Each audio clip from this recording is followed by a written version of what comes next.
శ్రీ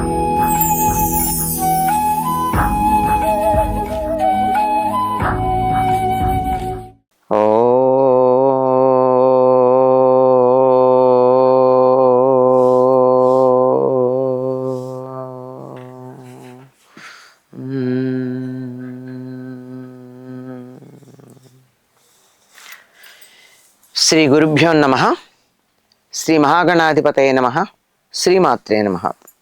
నీళాతుంగస్తనగిరితటీ సుప్తముద్బోధ్య కృష్ణం పారార్ధ్యం స్వం శృతిశతశిరసిద్ధమధ్యాపయంతి స్వోచ్ఛిష్టాయాం స్రజినిగళితం యా బలాత్కృత్య భుంక్తే గోదా తస్యై నమ ఇదమిదం భూయ ఏవాస్తు భూయః.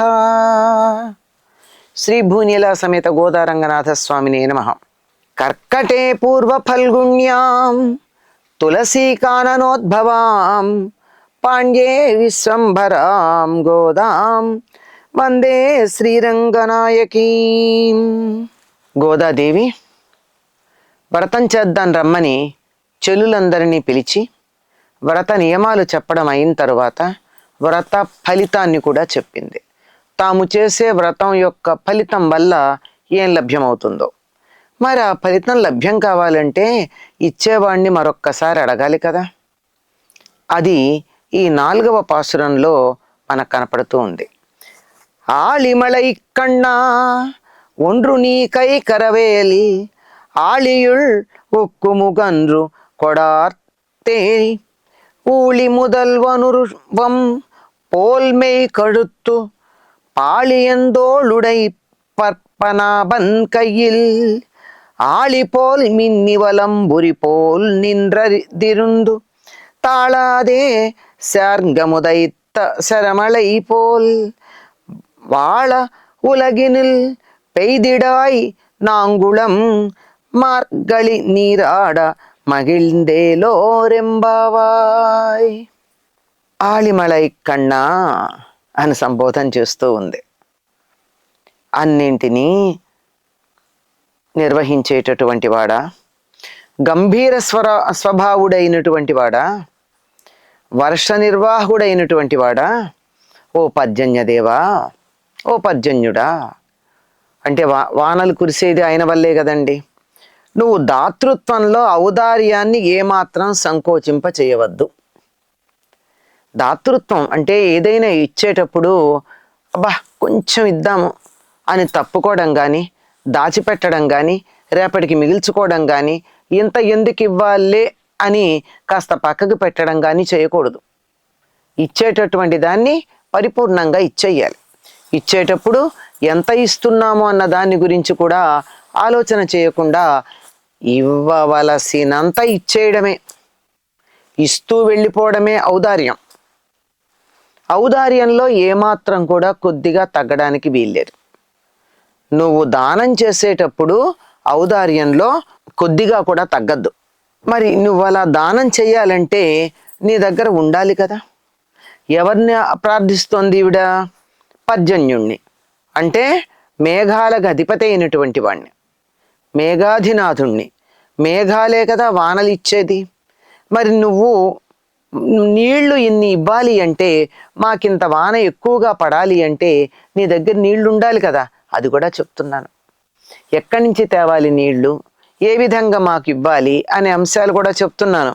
నువ్వు ఏ మాత్రం సంకోచించకుండా మాకు నీరు ఇవ్వాలి అంటే గంభీరమైన సముద్రం మధ్యలోకి వెళ్ళి ఆ సముద్ర జలాన్నంతా నువ్వు పూర్తిగా తాగు.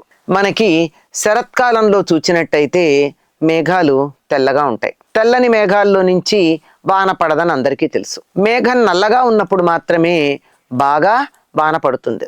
నల్లని మేఘం నీటితో నిండి ఉన్నప్పుడు నల్లగా ఉంటుంది. ఆ విధంగా నువ్వు నల్లగా ఉండేటట్టుగా నీటితో నిండిన మేఘంలాగా రావాలి అంటే ఖాళీగా ఉన్నటువంటి దాన్ని నీళ్లతో నింపాలి. ఎక్కువ నీళ్ళు ఎక్కడ దొరుకుతాయి నీకు? సముద్రంలో దొరుకుతాయి. కనుక సముద్ర మధ్యంలోకి వెళ్ళు.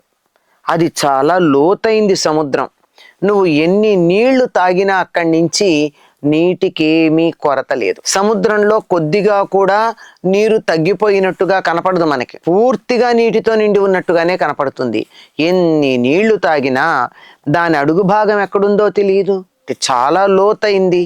అడుగు భాగం తెలియదు గనక గంభీరం, అంటే దాని లోతేమిటో తెలియదు, దాన్నే గాంభీర్యం అంటారు.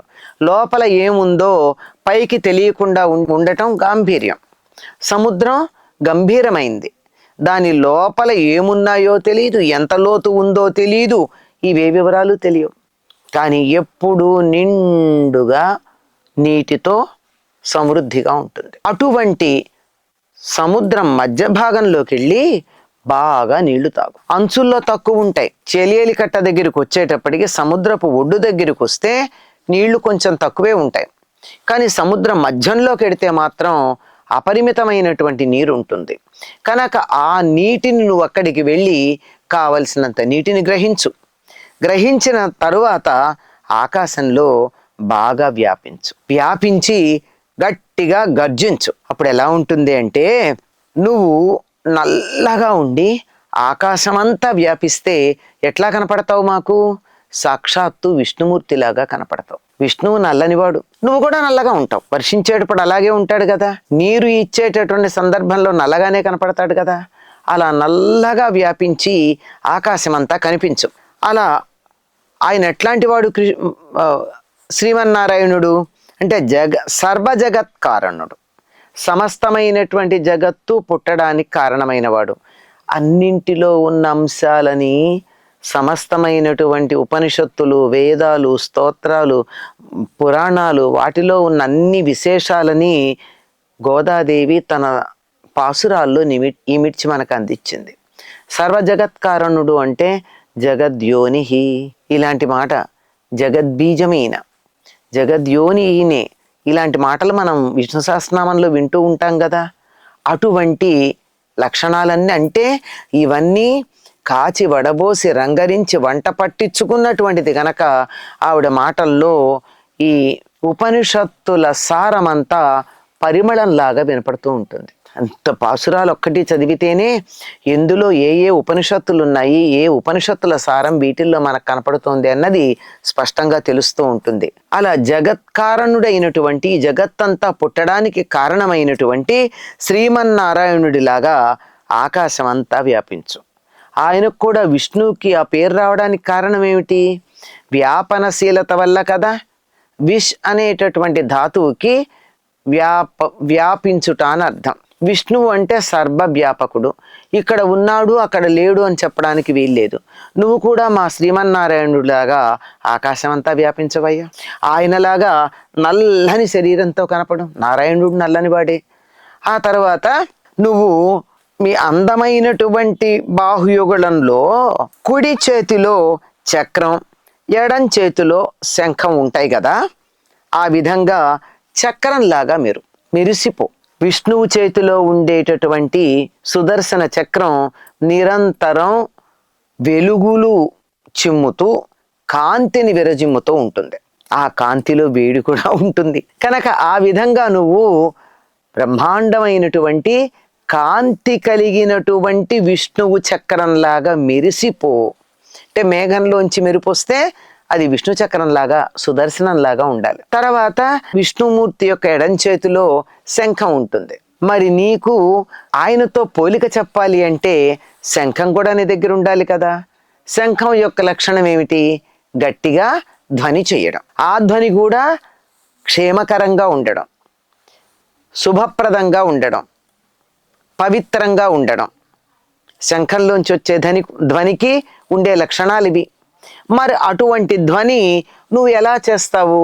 నీ ఉరుములు అనేటటువంటి రూపంతో అటువంటి ధ్వని చెయ్యి. అలా ధ్వనించి ఆ విధంగా విజృంభించి మాకు వర్షాన్ని ప్రసాదించు.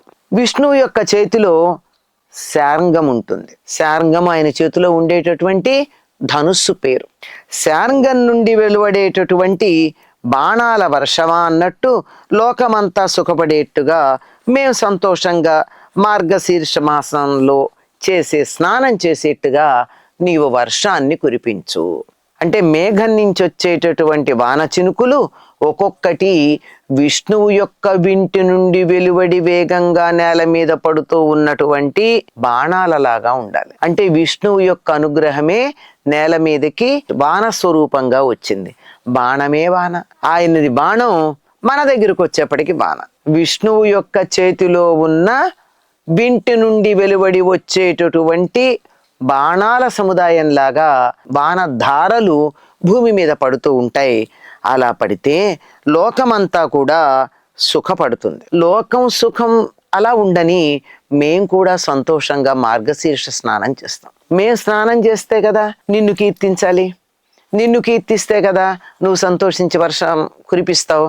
మరి నువ్వు సంతోషించి వర్షం కురిపించాలంటే మేము స్నానం చేయాలి. మా స్నానానికి కావలసినటువంటి నీటిని నువ్వు నీ వాన చినుకుల ద్వారా మాకు ప్రసాదించు. నీకు విష్ణువుకి మేమెక్కడా తేడా చూడట్లా. విష్ణువు నల్లనివాడు, నువ్వు వర్షించటానికి సిద్ధంగా ఉన్నప్పుడు శ్యామల వర్ణంతోనే ఉంటావు. విష్ణువు చేతిలో సుదర్శనం ఉంటుంది, దాని నుంచి వచ్చేటటువంటి వెలుగుల్లాగా నీ నుండి వెలువడుతూ ఉండేటటువంటి మెరుపులు ప్రకాశిస్తూ ఉంటాయి. విష్ణువు యొక్క ఎడం చేతిలో శంఖం ఉంటుంది, ఆ శంఖం నుంచి వచ్చేటటువంటి ధ్వనిలాగా నీ నుండి వచ్చేటటువంటి గర్జనలు, ఉరుము గర్జనలు మాకు వినపడతాయి. ఆయన చేతిలో ఉన్న శార్ంగము నుండి వెలువడేటటువంటి బాణ పరంపరల్లాగా నీ నుండి వచ్చేటటువంటి వాన చినుకులు భూమి మీదకి అనుగ్రహ రూపంలో వర్షిస్తాయి. దానివల్ల ఏం జరుగుతుంది? లోకమంతా సుఖిస్తుంది. మేం కూడా చక్కగా మార్గశీర్ష స్నానాన్ని చేస్తాము. కనుక నువ్వు తప్పనిసరిగా వాన కురిపించవలసినది అని పర్జన్యుణ్ణి ప్రార్థిస్తున్నారు. ఇది ప్రకృతి అంతా బాగుండాలని, ప్రకృతి యొక్క యోగక్షేమాలు చూస్తూ అందరూ బాగుండాలని కోరుకునేటటువంటి భావన వ్రతం యొక్క పరమార్థంగా ఉంటుంది అని చెప్పుకున్నామే, అది ఇక్కడ మనకు కనపడుతూ ఉంది. ఎప్పుడైతే వాన పడుతుందో లోకమంతా సుఖిస్తుంది. లోకా సమస్త సుఖినో భవంతు అని చెప్పినటువంటి మాట ఇక్కడ మనకు కనపడుతూ ఉంది. మొత్తం ఈ పాసురాలన్నింటిలోనూ వాటిలో ఉన్న అర్థాన్ని గనక మనం జాగ్రత్తగా గమనించినట్టయితే అన్నీ కూడా చక్కగా ఉపనిషత్తుల యొక్క సారమంతా అరటి పండు ఒలిచి చేతిలో పెట్టినంత తేలికగా మనకు అర్థమయ్యే రీతిలో ఉంటాయి. అన్ని ఉపనిషత్తుల సారం ఇప్పుడు విష్ణు సహస్రనామంలో ఉన్నటువంటి నామాలకి సమానార్థకంగా ఉన్నటువంటి వాటి గురించి మనం ఇప్పుడు చెప్పుకున్నాం. ఆ విధంగా అక్కడి నుంచి వదిలి వెలువడి వస్తూ ఉన్నటువంటి బాణ పరంపరల్లాగా ఉంటాయి వాన చినుకులు. వాన మాకు పడవలసిందే, వాన నీవు ఇవ్వాలని నేను మిమ్మల్ని ప్రార్థన చేస్తున్నాను అని చెప్పి గోదాదేవి పర్జన్యుణ్ణి ప్రార్థిస్తోంది. ఈ పర్జన్యుణ్ణి పోలుస్తూ ఉన్నటువంటి విష్ణువు ఏ రూపంలో ఉన్నట్టుగా చెప్తోంది? పద్మనాభుడు అన్న రూపంలో ఉన్నాడని చెప్తోంది. పద్మనాభుడు అంటే ఎక్కడుంటాడండి? పాల సముద్రంలో ఆదిశేషువు మీద పబళించి ఆయన నాభికమలం నుండి ఉద్భవించినటువంటి పద్మంలో, ఆయన నాభికమలంలో ఉన్నటువంటి బ్రహ్మగారితో ఉన్న రూపం కనుక అటువంటి రూపాన్ని ఈవిడ ధ్యానం చేస్తోంది. మొదటి నుంచి చెప్తోంది పాల సముద్రంలో ఉన్నటువంటి వాడు, శేషశయనుడైనటువంటి వాడు. ఈవిడ ఆరాధిస్తూ ఉన్నటువంటి విష్ణువు ఎలాంటి వాడంటే పాల సముద్రంలో పవళించిన వాడు. ఇక్కడేమో ఆలయంలో ఉన్నవాడు వటపత్రసాయి, ఆయన కూడా సముద్రంలోనే ఉన్నాడు. ఎప్పుడు జలప్రళయం వచ్చినటువంటి ప్రళయకాల సముద్రంలో ఉన్నాడు మర్యాకు మీద. ఆయన అక్కడ ఉండడానికి కారణం ఏమిటంటే మొదట ఉన్నది అక్కడే కదా, సముద్రంలోనే కదా. సముద్రంలో ఉన్నటువంటి ఆదిశేషువు మీద పవళించిన వాడు. అటువంటి పద్మనాభుణ్ణి ఈవిడ కీర్తించటం ఉంది. ఈ రెండు పదాలే మనకు తరచుగా కనపడుతూ ఉంటాయి, నారాయణ, పద్మనాభ, ఆ తరువాత శేషశాయి. ఈ పదాలు ఎందుకంటే ఆ రూపంలో ఉన్నటువంటి ఆయన ఎందులోనూ ఈ సంప్రదాయంలో మనకి శేషశేషిత్వ భావానికి చాలా ప్రాధాన్యం ఉంది గనక దాన్ని కూడా తెలియజెప్పేటట్టుగా మనకి ఇవి కనపడుతూ ఉండడం జరుగుతోంది. కనుక నీవు తప్పనిసరిగా మాకు వర్షం కురవవలసినది అని పర్జన్య దేవుణ్ణి ప్రార్థిస్తూ గోదాదేవి ఈ 4వ నాటి పాసురంలో చెబుతూ ఉంది. ఇక్కడ ప్రత్యేకంగా ఆయన ధనుస్సు నుంచి వచ్చినటువంటి నీళ్లు అని చెప్పడంలో ఈ ధనుర్మాసం యొక్క ప్రాశస్త్యాన్ని ఒక్కసారి మనకి గుర్తు చేస్తోందా అన్నట్టుంది. ఈ మాసాన్ని ధనుర్మాసం అని కూడా అంటారని చెప్పుకున్నాం కదా. ధనుర్మాసం అని ఎందుకంటాం? ధనుస్సు రాశిలో సూర్యుడు ఉండేటటువంటి కాలం ధనుర్మాసం. ధనుస్సు ఎలా ఉంటుంది? దాని సంకేతంగా ఉండేటటువంటి గుర్తు ఎక్కువ పెట్టిన బాణం కలిగినటువంటి ధనుస్సు. ధనుస్సును తీసుకుని వెళ్ళి ఖాళీగా దానికి ఉన్నటువంటి వింటినారిని తొలగించి అలా పరుండబెట్టినట్టు కానీ లేదా గోడకెక్కడన్నా కొక్కానికి తగిలించినట్టు కానీ ఉండదు. ఎక్కువ పెట్టిన బాణం కలిగిన ధనుస్సులాగా ఉంటుంది. ఇది దేన్ని సూచిస్తుంది అంటే, ఇది సౌరమానం అనుకున్నాం కదా. సూర్యుడు ఆత్మకారకుడు. ఆత్మకారకుడైనటువంటి సూర్యుడు ధనుస్సు రాశిలో ఉన్నాడు అంటే మన జీవాత్మలన్నీ కూడా ఏమాత్రం సాధన చేసినా ఎక్కువ పెట్టి విడిచినటువంటి బాణంలాగా లక్ష్యం దగ్గరికి చేరుకుంటారు. లక్ష్యాన్ని చేరుకోవడానికి సంకేతం ఇది. ధనుస్సు రాశి ఎప్పుడూ కూడా అనుకున్న దగ్గరికి వెళ్తుంది. వేరేవేవైనా వంకర తిరగచ్చు, పైకి వెళ్ళొచ్చు, కిందకి రావచ్చు, ఏదన్నా కావచ్చు. కానీ వింటి నుండి బయటకు వచ్చినటువంటి బాణం మాత్రం లక్ష్యం ఎక్కడుందో అక్కడికి వెళ్ళి తగులుతుందే గాని మధ్యలో ఎక్కడ ఆగదు, వంపు తిరగదు, వంకర తిరగదు. కనుక సాధన ఒక భక్తుడు బాగా చెయ్యాలి అంటే ఆ సాధనకు అనుకూలమైనటువంటి కాలం, భగవంతుణ్ణి చేరుకోవడానికి తగినటువంటి సమయం ఈ ధనుర్మాసమే. ఎందుకంటే జీవ ప్రజ్ఞ ఏదైతే ఉందో అది ఏ వైపుకు వెళ్ళాలనుకుంటే ఆ వైపుకి ఎటువంటి వంకరలు లేకుండా, మెలికలు లేకుండా, మలుపులు తిరగకుండా నేరుగా సూటిగా ఎక్కుపెట్టి వదిలినటువంటి బాణంలాగా హాయిగా వెళ్ళిపోతుంది. ఆ విధంగా వెళ్ళడానికి కొనసాగించటం జరిగింది. తప్పనిసరిగా ఈ సాధన ముందుకు వెడుతుంది. ధనుర్మాసం అనే దాన్ని సూచించటానికి ఈ శార్ంగము నుండి బయటికి వచ్చినటువంటి బాణాలలాగా వాన చినుకులు భూమి మీద పడి మాకు సంతోషాన్ని ఇవ్వగలవు. దానివల్ల మేము ఆనందాన్ని పొందగలము. లోకమంతా సుఖపడుతుంది. మేమేమో స్నానం చేయడానికి తగినట్టు మార్గశీర్ష స్నానం చేయడానికి తగినటువంటి నీళ్లు లభ్యమవుతాయి. ఇక్కడ మాట్లాడితే ఈవిడ స్నానం అంటుంది. స్నానం చేయకుండా ఎవరైనా గుడికెడతారా? స్నానం చేయకుండా ఎవరైనా దేవుడికి పూలు సమర్పిస్తారా? అందులోనూ తాను కోసి, తాను దండలు కట్టి, మెడలో ధరించి, బాగున్నదో లేదో చూసి అప్పుడు దైవానికి అర్పించేటటువంటి పూలదండ స్నానం చేయకుండా అర్పిస్తారా? కాదు కదా. మరి ఎందుకు ఇన్నిసార్లు స్నానం అనే మాట చెప్తోంది?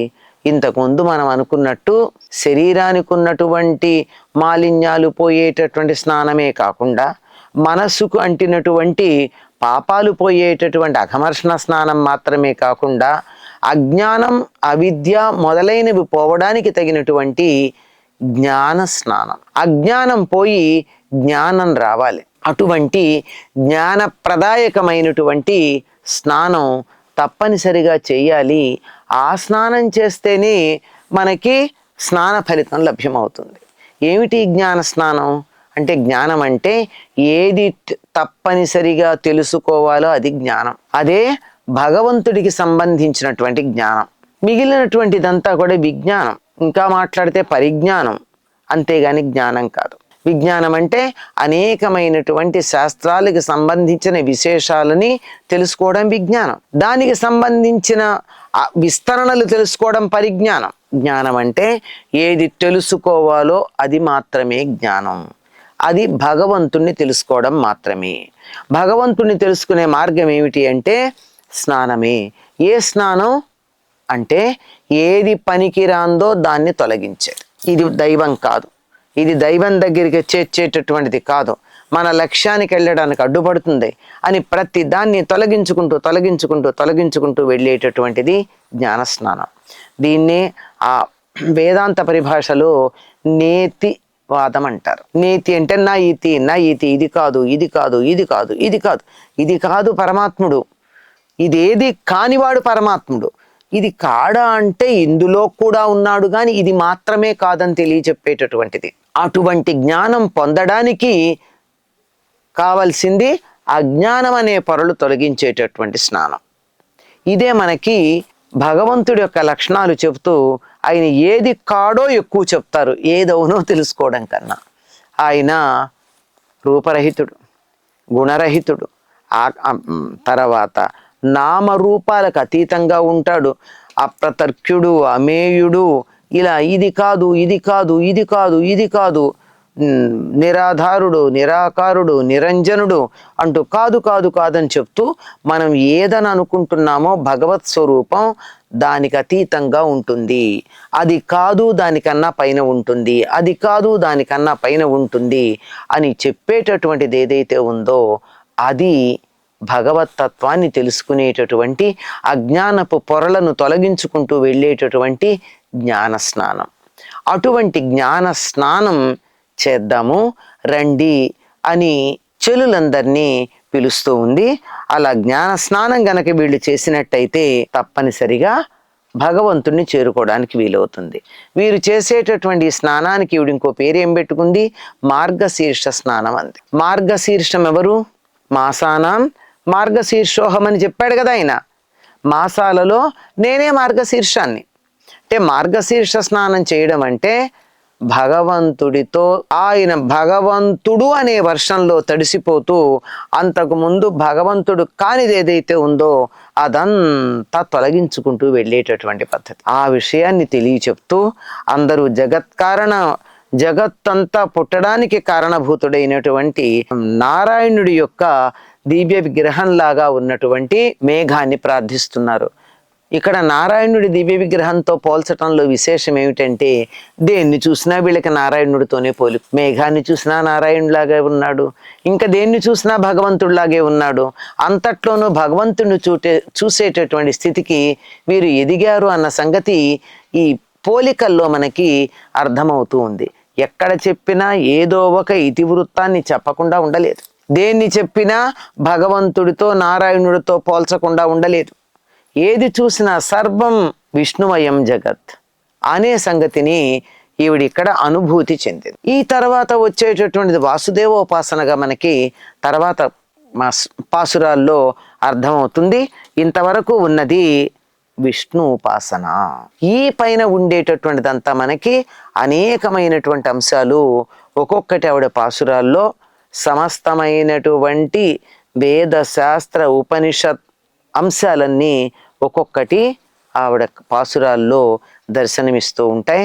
అటువంటి జ్ఞాన స్వరూపిణి అయినటువంటి గోదాదేవికి, గో అంటే జ్ఞానం అని కూడా అర్థం చెప్పుకున్నాం కదా, వెలుగు కిరణాలు అనే అర్థంలో సూర్యుడు అనే అర్థము ఉన్నాయి గనక అటువంటి ఆత్మకారకుడైనటువంటి సూర్యుని యొక్క వెలుగు స్వరూపమైన గోదాదేవికి నమస్కారం చేస్తూ స్వోచ్చిష్టమాలికా బంధ గంధబంధురజిష్ణవే విష్ణు చిత్తతనూజాయై గోదాయై నిత్యమంగళం మాదృశా కించన త్రాణబద్ధ కంకణ పాణయే విష్ణు చిత్తతనూజాయై గోదాయై నిత్యమంగళం నిత్యభూషా నిగమ శిరసా నిస్సమోత్తుంగ వార్తా కాంతో యస్య కచవిలలితై కాముకోమాల్యరత్నైః సూక్త్యా యస్య శృతి సుభగయా సుప్రభాతా ధరిత్రీ సైషా దేవీ సకల జననీ సించతాం మామపాంగైః.